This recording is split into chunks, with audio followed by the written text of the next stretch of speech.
De lo que voy a hablar, pues es de lo que dice el título, de la construcción naval en Cantabria en esas 2 décadas importantes de finales del siglo XVII, a través de la figura de Pedro González de Agüero.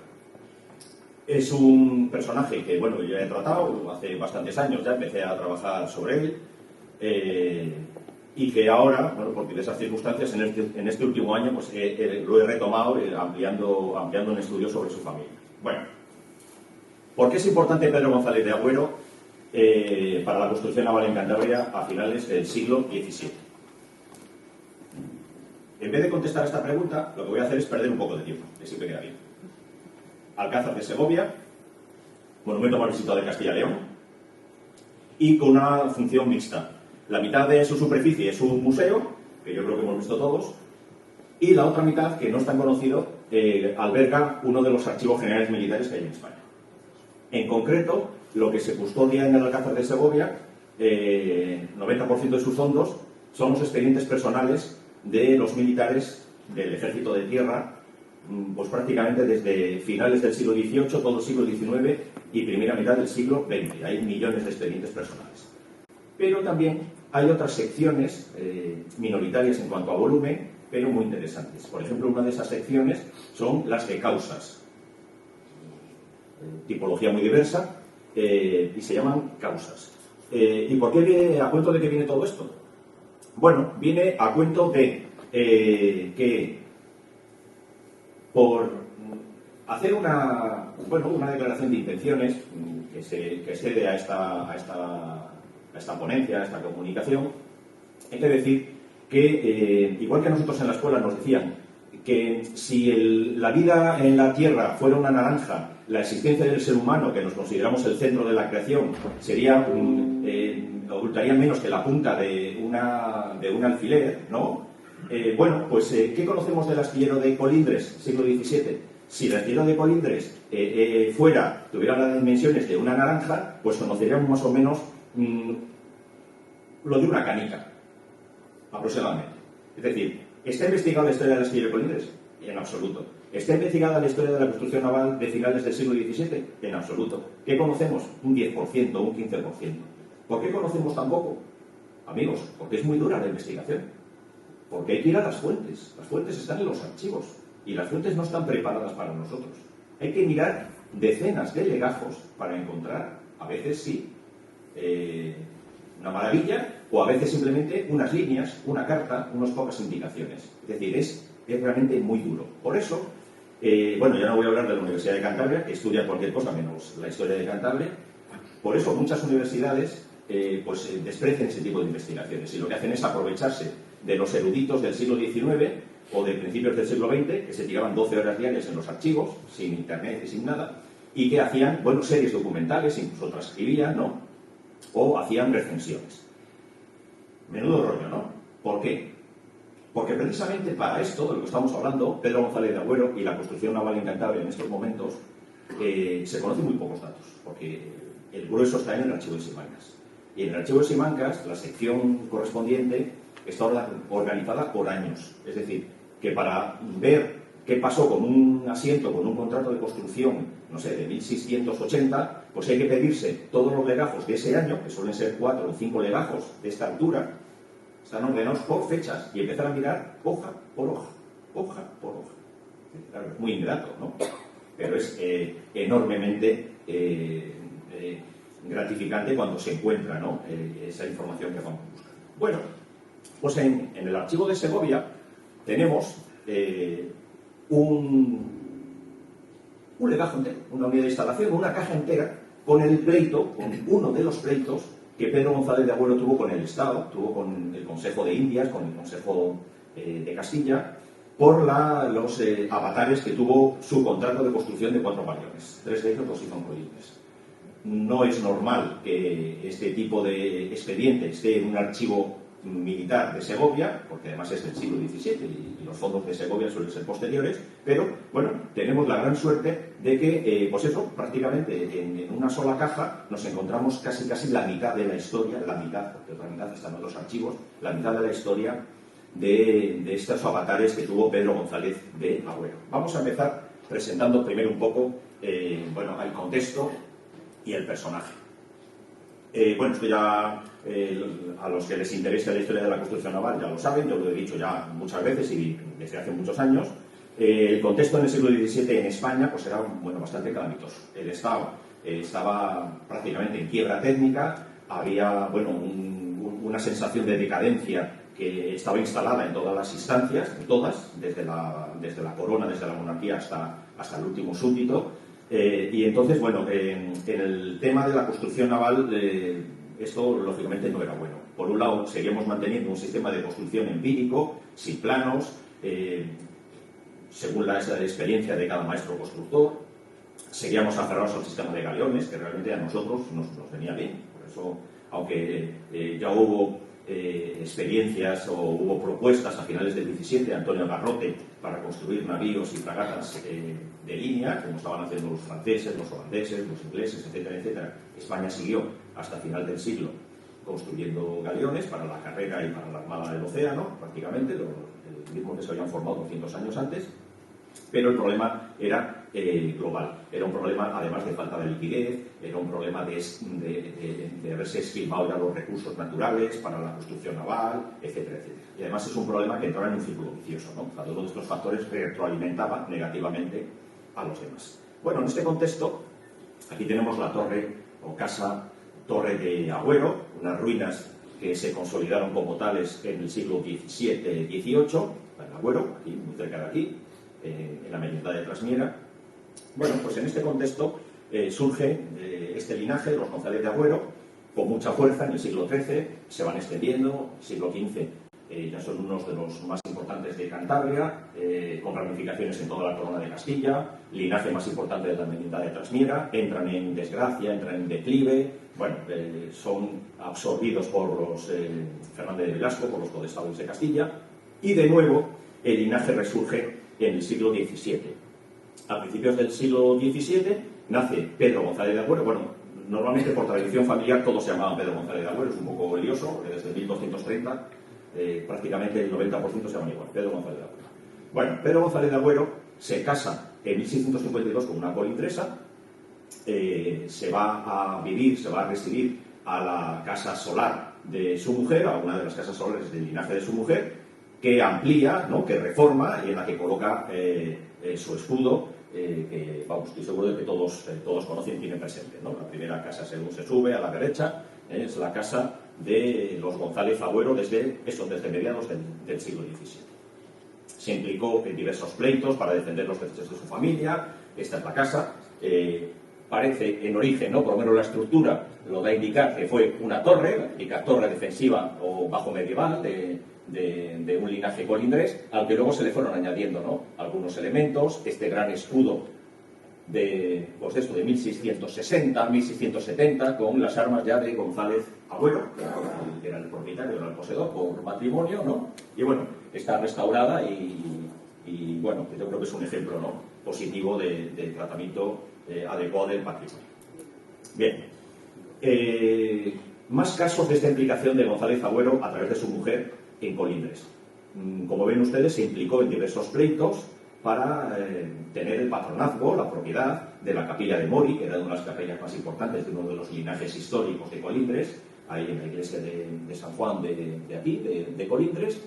Al final pudo conseguir una cuarta parte de la propiedad de esta capilla, con todos los prebendas, beneficios, ¿no?, honores, etcétera, etcétera, que le correspondía. Y luego su hijo también aparece como patrono de una capellanía, es decir, que dotan a que se pague a un capellán, a un cura, ¿no?, que se fundó en Colindres por varias familiares de su madre, que poco a poco se fue haciendo con otros patronazgos. Al fallecer su madre, pasan a la casa solar de González de Agüero los mayorazgos de Pereda y de Rocillo, y entonces van acumulando mucho poder, no solo en Agüero ya, sino en Colindres y en otras localidades. De hecho, Pedro González de Agüero, él firmaba como vecino de Agüero, de Colindres y de Laredo.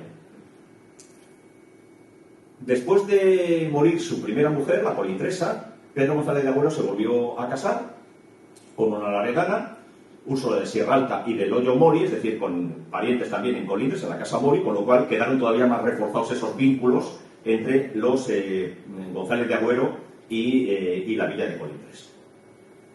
Este es un plano que no tiene mucho que ver con lo que os estoy contando, pero bueno, para que no sea todo letra, no, ya sí descansamos un poco la vista. Los famosos planos de mediados del siglo XVII, hechos por encargo de Felipe IV. Bueno, vamos a entrar en materia. En septiembre de 1662, Pedro González de Agüero, no sabemos por qué, porque no tenía ningún antecedente familiar ni personal, ni tenía ningún tipo de experiencia en construcción naval, firmó un asiento, un contrato con la corona para construir 4 galeones. 4 galeones de 500 toneladas. 500 toneladas no son las 500 toneladas métricas de hoy en día, son unidades de arqueo, para hacernos una idea. O sea, no es que pesara 500 toneladas de las de ahora. Para que participaran en la Armada del Océano. La Armada del Océano era la gran armada de la defensa oceánica de las costas españolas y de las rutas con las Indias, y estaba formada por distintas escuadras. Cada provincia del norte, Guipúzcoa, Vizcaya, Cantabria, tenía que aportar los fondos y los hombres, las tripulaciones necesarias para crear una escuadra. Y esas escuadras formaban todas ellas la Armada del Océano. Bueno, pues le tocaba aportar su armada, su escuadra a Guipúzcoa, y entonces se supone que es la que aportaba, ya digo, el dinero y los hombres, y estaba libre ese contrato y decidió asumirlo Pedro González de Agüero. El contrato decía que los 2 primeros galeones se tenían que votar al año siguiente, en el 63, y los 2 siguientes y últimos en el 64. Es decir, los plazos eran muy cortos, ¿no? Si hubiera sido ideal, en el buen momento de la construcción naval española, pues sí se podría haber hecho, y de hecho se hizo, pero estamos hablando ya de una época, ya les he dicho al principio, bueno, convulsa, ¿no? Las condiciones, pues las normales, las de siempre. Tenían que estar arbolados, enjaletados, es decir, preparados para poder navegar, y se le iban a pagar a 32 ducados, que son 332 reales, por cada tonelada. O sea, multiplicamos 352 por 500 y nos sale lo que iba a haber sido el precio ideal. Esto es como la obra pública actual, ¿no? Se contrata una carretera por 10 millones, se tarda 10 años más y cuesta 48 millones de euros, ¿no? O sea, que esto no es de ahora, esto ya pasaba en el siglo XVII. O sea, no hay que asustarse. Bueno, lo importante es que se tenían que entregar todos en Santoña, que era un poco el centro logístico, ¿no?, donde confluían las construcciones navales para la corona en la zona del Cantábrico, no solo de Cantabria, sino de la actual Guipúzcoa, de la actual Vizcaya, y de ahí normalmente partían las armadas ya pues para Cádiz o para donde tuvieran que ir a terminar de aprestarse y ya empezar a cumplir sus misiones. En Segovia, en ese expediente tan voluminoso, se conserva el asiento, el contrato de construcción, como ven ustedes, con anotaciones manuscritas de los miembros del Consejo, que se dio a la imprenta, es decir, hay más ejemplares, pero bueno, yo no conocía ninguno, y bueno, gracias a este legajo, pues he podido tener una copia, que ya les digo, no es nada diferente, no es nada nuevo a todos los contratos que se estaban firmando en ese momento por toda la zona del Cantábrico, ¿no? Por descansar un poco la vista de nuevo y recapitular lo que les he dicho ahora de Santoña, hay que tener en cuenta que, bueno, la bahía de Santoña actuaba como un todo en el tema de la construcción naval, ¿no? Y tendríamos, pues eso, los astilleros de Falbote, en Colindres, estamos hablando del siglo XVII, el fondeadero de Treto, cercano a la Torre de Treto, inmediato a la Torre de Treto, hoy en día, claro, es irreal, ¿no?, por las acumulaciones de fangos que prácticamente han cerrado el paso de la ría. En Laredo tendríamos un pequeño astillero también, muy pequeño astillero, de muy pequeñas dimensiones, porque no reúne las características adecuadas, ¿no? Otro fondeadero aquí, en el seno del Puntal, y luego en Santoña 2 grandes fondeaderos. El fondeadero donde está la plaza de toros ahora, más o menos, que hay restos de un pez hundido, y el gran fondeadero del Fraile, que ese sí que permitía que se quedaran ahí al resguardo de los temporales grandes escuadras, grandes armadas. Estamos hablando de armadas de 30, 40, 50 embarcaciones. Es decir, es uno de los más seguros, vamos, del centro del Cantábrico, el que más, ¿no? Y uno de los más seguros del Cantábrico. Aquí tenemos otro plano, otro dibujo también del siglo XVIII, en el que se refuerza esa ubicación de los fondeaderos, del que hemos dicho, el del Puntal, de la Salvé, el interior de la plaza de Santoña, cercano inmediato a lo que hoy estaría la plaza de Toros, y el fondeadero del Fraile. Como ven, todas estas cartas, portulanos, ¿no? Cartas de navegación, planos de interés marítimo, todos dibujan barcos, además, donde están los mejores fondeaderos. Más cosas de este contrato, de este asiento. Se le dio licencia para cortar madera prácticamente en cualquier sitio, en cualquier punto que él quisiera. No solamente en las 4 villas, sino, como ven ustedes, Asturias de Santillana, Trasmiera, Galicia, Asturias y Vizcaya, donde él quisiera. ¿Por qué? Porque la madera ya empezaba a escasear.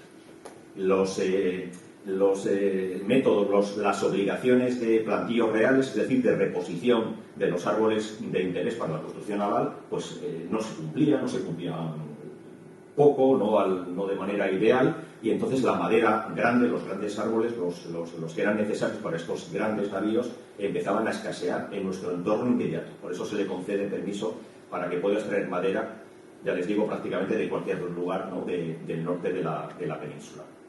Y en cuanto al lugar de construcción, se le da también carta blanca. Se le dice que puede construir en cualquiera de los 2 astilleros que hay en Cantabria, en los que se pueden botar grandes navíos. Es decir, el astillero de Colindres y el astillero de Guarnizo.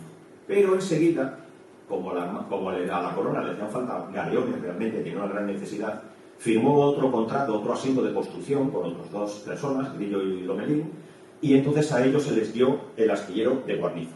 Con lo cual, enseguida se le dijo que no podía construir, que no podía elegir cualquiera de los 2 astilleros, sino que solo debía circunscribirse al astillero de Colindres. Y es donde ahí él va a poner sus gradas y va a empezar las construcciones. Los 2 primeros galeones se llamaron el Santo Cristo de Burgos y el Nuestra Señora de Covadonga. Como ven ustedes, se alejaron mucho de las medidas que se le habían dado, porque en vez de 500 toneladas pesaron más de 600. Se pasaron en bastante. Interesante. ¿Por qué se ponían estos nombres a los galeones en el siglo XVII? Sabemos que tenían todos nombres de vírgenes, ¿no? O advocaciones de Jesucristo, de santos, etcétera, etcétera. Bueno, pues eso es algo tradicional. En el siglo XVIII los navíos reales también llevan nombres de santos, ¿no? O de santas. Pero ¿por qué en concreto estos nombres? El segundo de la serie, como ven ustedes, se llamó Nuestra Señora de Covadonga. Casualmente, el hermano de Pedro González de Agüero era abad de Covadonga. Tenía una pasta impresionante. Y como él, les iba a decir, falleció sin hijos, no falleció sin hijos, tuvo 3 hijos, o sea que el hombre le dio tiempo a hacer muchas cosas, pero claro, como era eclesiástico, pues los hijos no podían heredar de manera legal, así que el grueso del mayorazgo, su enorme fortuna que había hecho, se la pasó a Pedro, su hermano, y a su hija. Es decir, fue uno de los que acrecentaron la fortuna y la influencia de esta familia en el siglo XVII. Pues seguro que el Nuestra Señora de Begoña se puso en homenaje a su hermano.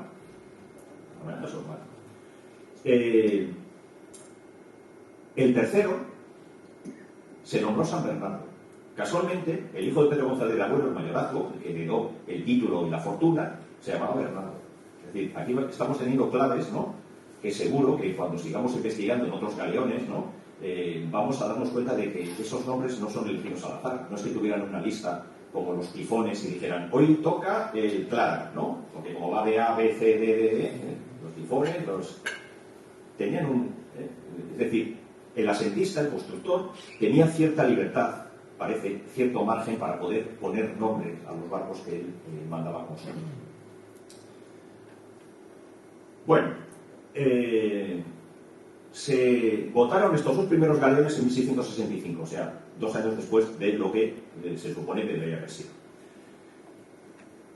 En el 67, paralizadas todas las obras, ya se dieron cuenta en la corona de que era irreal mandar a hacer galeones de 500 toneladas porque luego las medidas que daban salían de mucho más. Así que ya, como ven ustedes, ellos, la misma monarquía dijo, bueno, venga, que sean entre 600 y 654 toneladas. Realmente, el tercero, el San Bernardo, arqueó 826. O sea, es que se les iba por todos lados. Cada vez eran más grandes, más sobredimensionados, ¿no? Les podría explicar por qué, pero entonces ya nos tiraríamos un rato más largo y además que no me apetece. O sea, tiene una explicación. Todo esto va a culminar en Nuestra Señora de la Concepción y de las Ánimas, ¿no? Etcétera, etcétera, etcétera. O sea, unas cosas realmente descomunales, ¿no? Que casi no pueden navegar porque la superficie bélica si le ponemos tanto palo y tan alto y con tantos metros cuadrados, el barco vamos, da la vuelta y se hunde, ¿eh? Y si le ponemos la que puede aguantar sin que la estabilidad tal, pues no navega bien. Eran enormes pontones casi. Bueno, el tercero, perdón, como ven ustedes, estuvo varios años construyéndose y se votó en 1673. Pero, sin embargo, no se recogió, no se recepcionó por la administración hasta 1674. Esto es algo también normal. ¿Por qué? Porque los ministros de las cuatro villas, o sea, el contador, el interventor, el mayordomo de la artillería, el superintendente de las fábricas, se negaron a recibirlo. ¿Por qué? ¿No tenemos todos algún ayuntamiento en las que el secretario, el interventor, el tesorero, lo que sea, paraliza todos los expedientes, ¿no? No se sabe muy bien por qué. Pues esto es lo que pasa, ¿eh? Rivalidades, envidias, luchas por el poder a nivel local, que repercutían a nivel global, claro, repercutían en la entrega o no entrega de los galeones que necesitaba la corona para llevar a cabo pues sus expediciones y su control de ese gran imperio ultramarino que teníamos. La famosísima visión del astillero de Colindres en 1667, aquí vemos las gradas de construcción, no están en la posición ideal, la posición adecuada sería de norte a sur, para que el sol seque los dos costados de la misma manera, ¿no? Y durante el mismo tiempo. Eso es lo ideal, pero bueno, una cosa es lo ideal y otra cosa es lo real, ¿no? Y aquí hay que vivir con la realidad. El fondeadero de Santoña que les decía, aquí se marca muy bien, y ese otro fondeadero que había ahí, en ese seno de la Salvé, ¿no? Del puntal de la Eva. Bueno, se habían votado 3 galeones, pero el contrato era de 4. ¿Qué se hizo? 13 años después se firmó un nuevo contrato, un nuevo asiento para construir el último, que iba a ser no para la Armada del Océano, sino para la carrera de Indias. Iba a ser uno de los buques dirigentes de las flotas de la carrera de Indias, que eran 2, Almiranta y Capitana, ¿no? Almiranta Real iba a ser este. El Santa Rosa, que arqueó 841 toneladas y montaba 60 cañones, es decir, eran barcos, ¿no? Con una función defensiva, eminentemente defensiva. Al final se construyó en Guarnizo, no en Colindres. ¿Por qué? Porque a su vez la corona había firmado otro asiento de construcción con José de Iriarte, otro asiento que ya sí quedaría para otra conferencia, porque se jugó con el dinero y constructor. Bueno, fue una cosa divertida, ¿no? 25 años tardaron en hacer eso. El de Agüero fueron 18, estos fueron 25 años en hacerlos. Y entonces nada, pues se le dijo que ya no podía construir donde él quisiera, sino que obligatoriamente tendría que hacerlo en Guarnizo, que era otro gran astillero con capacidad para construir grandes vasos que teníamos en las 4 villas. Esta es una imagen de ese álbum del Rey Planeta de Felipe IV, y lo he traído solamente, es la bahía de Santander, solamente para que vean cómo un señor que está a cientos o miles de kilómetros dibujando un gran atlas, comete pequeñños errores. Por ejemplo, aquí esto lo llaman el Arenal de Noja, y es el Arenal de Somo, ¿no? O sea, se desvió un poco de bahía, ¿no? Y bueno, se supone que el astillero de Guarnizo pues estaría por aquí, ¿no? Porque ya ven que no es precisamente fiel, ¿no?, la reproducción, sino que era simplemente pues para que el rey o sus consejos pues hicieran una idea de cómo estaba conformada la geografía de los distintos puntos de la monarquía. Bueno, además de extenderse durante tantos años, claro, todo esto tiene que estar trufado, si no, no sería España, con pleitos, ¿no?, con juicios y con denuncias. Denuncias cruzadas. Agüero denuncia que no le pagan lo suficiente o que le han hecho aumentar el arqueo de los navíos y ahora no se lo quieren pagar, que los ministros le están entorpeciendo, y claro, la corona, ¿qué es lo que hace? Le denuncia para no pagar el exceso. Le dice, yo te encargo de 500, ya han salido de 650, solo te pago 500. Y él dice, ya, pero si es que tú has mandado aquí a unos tíos que me han ordenado que haga esto más grande, que amplíe el palmejar, que le haga un embono, que le haga... todo esto lo habéis encargado vosotros, están aquí los papeles. En esos pleitos se van a ir sucediendo los años y realmente pasan 20 años. Desde que se estaba el primer pleito hasta que se termina, 20 años. Concluye en 1693. Pedro González de Agüero había muerto en 1692. Ya vivía en Madrid, pues claro, donde están los consejos, están los abogados, está pues el hombre es que prácticamente vivía allí siempre. A este agotó gran parte de sus recursos y agotó yo creo que su salud, ¿no? Que claro, pleitos tengas y los ganes, y cuando luchas contra el Estado, bueno, pues no tiene problema porque tiene todo el dinero del mundo y los abogados del Estado, ¿no? Tú tienes que pagarte los tuyos, ¿eh? Y luego ya veremos. Y si llega al Constitucional, pues si lo pierde, pues a Estrasburgo, ¿no? Y ya veremos, ¿no? Y que el que venga detrás, que arregle. Para que veáis un ejemplo muy concreto. Solamente por las mejoras y los aumentos de arqueo y fortificaciones, que es como se llama, ¿no? Se hacía más resistente. Eran 1.331 toneladas de los dos primeros, que había sido el exceso. González de Agüero pedía 540.000 reales. Al final, en 1693, el juicio salió a favor, o qué raro, de Hacienda. Y Hacienda dijo que era Pedro González de Agüero o sus herederos los que le tenían que pagar la diferencia. Es decir, que los González Agüero le debían al Estado 235.947 reales, más los intereses. Era mucho dinero, pero realmente Bernardo González de Agüero, con la herencia de su padre, de su madre y de su tío, el abad de Covadonga, tenía mucho dinero y no tuvo mayores problemas en pagar. Aquí tenemos las firmas de los dos protagonistas, Pedro González de Agüero y Bernardo González de Agüero. Y digo, esto le supuso muchos disgustos, no sé qué, no sé cuánto y tal. Le embargaron los bienes. Esto suele hacer mucha Hacienda, ¿no? Aquí no le ha pasado. Espero que a ustedes, a ninguno, a mí sí. La cartita. Si no pagas 75 euros, te embargan las cuentas. O sea, esto funciona así, ¿no? Luego ya tú demostrarás si eres inocente o no. Y además fue apartado de las construcciones. El propio corregidor, el gobernador político y militar, le quitó del mando de la construcción naval, que era suya, que estaba pagando él, para encargarse de hacerlo durante unos 4 meses. Es decir, tuvo que ser muy duro a todos los niveles. Ya estoy terminando. Me quedan 12 minutos, que van a ser 5 minutos. La pregunta que nos interesa: ¿cómo era el astillero de Colindres? ¿Cómo era? ¿Cómo era en el siglo XVII un astillero de grandes navíos, de grandes vasos para la corona?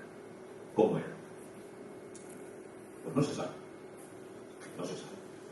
Se dice, con razón, porque eso sí que se describe en los tratados, que eran astilleros efímeros. Es decir, que el emplazamiento, ¿no?, que lo daba la naturaleza, está claro, pero los tinglaos, los almacenes, etcétera, etcétera, se construían ex profeso para un asiento, para un contrato de construcción, los pagaba el asentista, el contratista, y cuando terminaba la construcción se desmontaba todo y el asentista pues utilizaba en la madera o se la vendía a los vecinos, ¿no?, o lo que fuera. Está claro que no son los grandes establecimientos permanentes del siglo XVIII, no son los arsenales, ¿no?, no son los departamentos marítimos de Cádiz, Cartagena, ¿no?, Habana, etcétera, etcétera.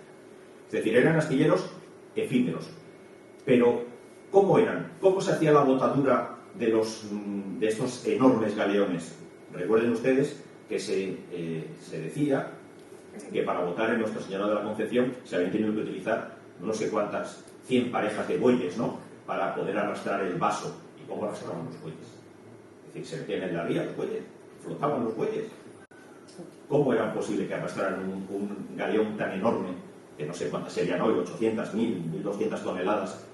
¿Hasta dónde? Hasta que llegará justo el límite de la ría, ¿no?, del agua. Bueno, estas cosas están un poco todavía en el aire. En este expediente, en este legajo de Segovia, casualmente he encontrado que el Pedro González de Agüero manda a un escribano, manda a un notario ir al astillero para que describa lo que está pasando en el astillero. Entonces yo la primera descripción que he visto de un astillero de ribera, de gran astillero de ribera para grandes vasos, para galeones de Cantabria del siglo XVII.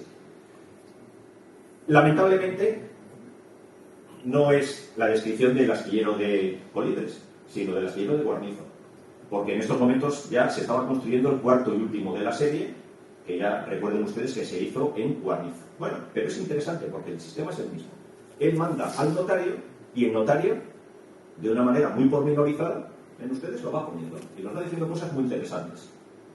Por ejemplo, dice que vio las primeras lonjas, es decir, que había varias lonjas, había varios almacenes, ¿no? 2 fraguas con 2 maestros herreros que con sus oficiales estaban trabajando en las hierros para los hombres que han de llevar el navío, que está dicho los astilleros. En los soportales de esas lonjas, es decir, que había zonas de tinglao, ¿no? Zonas abiertas, solamente con una techumbre, estaban unos cordeleros, espadando cáñamo, y otras personas disponiéndolo con alquitrán para la carena que se está dando. Y dentro de la lonja principal, es decir, que había una lonja principal, seguramente mucho más grande, ¿no? Más capaz que las otras lonjas, no sabemos cuántas, al menos 2, había mucha partida de jarcia para fabricar los vasos para la botadura. Y otra jarcia más gruesa, que decían eran guindalezas y calabrotes para el mismo efecto. Y en dicha lonja se manifestó mucha partida de clavazón en barricas y fuera de ellas de diferentes géneros: cabillas, sillas de madera, argollerillo, bisagras y ganchos para la artillería. Este sería el modelo que yo pongo siempre de cómo nos podemos imaginar uno de estos astilleros efímeros después de haber desmantelado ya esas lonjas, ¿no? Esos almacenes, etcétera, etcétera. No se engañen porque esto es un dibujo, por supuesto no real, de un real astillero de 1768, vasco. Y tenemos, bueno, parece todo un caos absoluto, ¿no? Y ya ven ustedes por esa descripción que no era tal, estaba todo muy organizado. Sigue la descripción. Y en 2 apartados de dicha lonja principal, vi en uno muchos fardos de cáñamo y cantidad de brea en rollos crecidos, y más barricas de ballena y partida de barras de hierro. Y en el otro, mucho número de poleamen, cuadernales de todos los géneros para la botadura. Una partida de tablones de nogal. Y junto a la lonja estaban 4 bombas, y cerca del navío los vasos y contravasos en que ha de hacerse el bote, y pegados a ellos vi 6 áncoras, y vi mucho número de peones y personas que estaban entendiendo en hacer, importantísimo, una cava y zanja muy ancha y honda, desde la parte inferior de la quilla hasta el cantil de la canal, por donde ha de correr y botarse al mar. Cuando hace ya muchos años hicimos una prospección aquí en Colindres, en la zona donde se supone que estaba el astillero, les puedo asegurar que se utilizó georradar y todo lo por habido, y allí no apareció ninguna de estas cavas que les decimos. Claro, ¿cómo se botaban estos barcos tan enormes? Con unos cuantos bueyes que les arrimaran al borde justo de la ría y ya el barco, de manera natural, iba solo cayendo. Aparte de estos vasos que dicen, con un sistema de calabrotes, ¿no? Con anclas, etcétera, etcétera, hacían un foso, debajo justo de la quilla. Abrían, dejaban la parte que llegaba a la mar cerrada, abrían en el último momento, se iba inundando ese foso, ¿no? Y eso sí, ya con los bueyes y con los vasos y con los calabrotes, etcétera, etcétera, se empujaba el vaso hasta que ya entraba en contacto con el agua, ¿no? En esa cava. La cava es un foso, es una fosa. Si se hacen prospecciones para buscar astilleros de este momento, ahora con ya georradares que sí que son mucho más sensibles que hace 30 años, pues habrá que buscar estas cavas, ¿no? Las fotos que se hicieron de la maqueta cuando se estaba haciendo de Nuestra Señora de la Concepción, ¿no? La que está en el Museo Naval, pues lógicamente son un poco engañosas, porque esto el barco no se botaba así, claro. Y nos falta la cava y lógicamente con estos puntales solo no se puede sustentar un vaso de tantísimo peso, ¿no? De tantísimo desplazamiento. Bueno, termino con la descripción.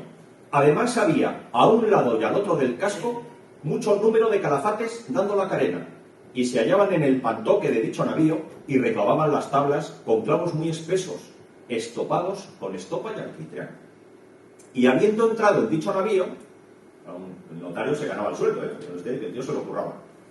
Reconocí, estaba calafateada y carenada la cubierta, y además de ella las cintas y costado hasta el pantoque referido, y el timón acabado, calafateado y carenado. Y vi hechas algunas portas para los cañones, que se calafateaba por dentro y por fuera, claro, para hacer estanco, ¿no? ¿Cómo sería, por lo tanto, el astillero de Colindres a finales del siglo XVII? Bueno, pues se podría parecer a esta imagen, que es una recreación del astillero de Guayaquil, en Ecuador, en el siglo XVIII. Es decir, veríamos mucha actividad, mucho movimiento, veríamos lonjas, una lonja principal, como decían, de guarnizo, otras más pequeñas, ¿no? Veníamos, por supuesto, muchísima actividad. En este caso, prácticamente están haciendo todavía las formas, ¿no?, de lo que va a ser el casco. aquí estarían los maestros con su constructor, bueno, mirando los planos, que en esa época no se usaban planos, trazaba la cuaderna maestra y a partir de ahí ya cada maestro constructor con su experiencia pasaba de padres a hijos, ¿no? De maestro a aprendiz, bueno, pues iba desarrollando, pero bueno, sería eso, realmente un enjambre, como decía Lucía, ¿no? Cientos de personas trabajando, pero de manera ordenada, absolutamente ordenada, todo muy separado, ¿no? Como ven ustedes, los distintos procesos. Y esta descripción del astillero de Guarnizo, recuerden que ya es cuando el barco está cerca de botarse ya, es decir, el casco prácticamente está terminado, la obra viva está concluida, ¿no? Estará hecho por lo menos hasta la primera cubierta, ¿no? Están los matoques, etcétera, etcétera. Pero, en cualquier caso, pues se aproximaría más a esto que a esto, ¿no? Como es lógico, por lo que hemos visto en la descripción.